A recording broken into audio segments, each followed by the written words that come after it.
Bugungi videomizda biz sun'iy intellektda video tayyorlashni o'rganamiz.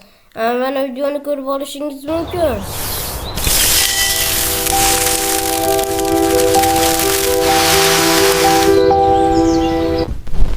Mana kompyuterimizga yetib oldik. Birinchi o'rinda bizga Google kerak bo'ladi. ChatGPT'ni ochib olamiz. Undan keyin shuni shu promptni tashlab olamiz.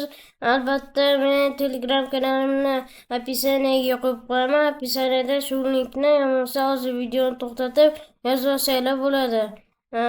ChatGPT menga shunaqa prompt yozib bergan. Shu linkni tashlasanglar o'sha video promptni sizlarga yasab beradi. Mana tayyor video prompt yaptı.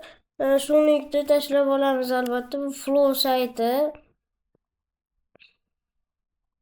Keyin ochgan yangi loyiha, o'shani ochib olamiz.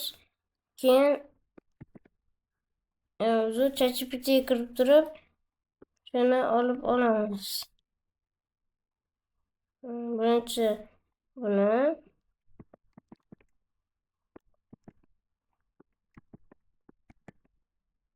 ishlaymiz. Videoga o'tkazib 9:16 ya'ni shorts formatga tayyorlab olamiz.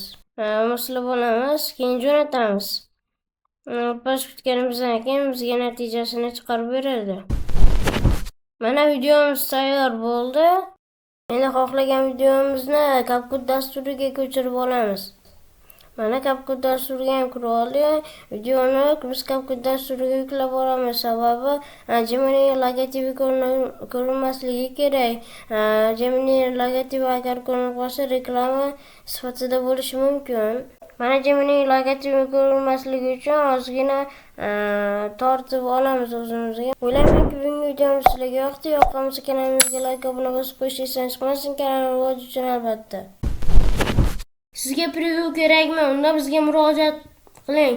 Previewlarning eng zo'rlarini yasab berishimiz mumkin.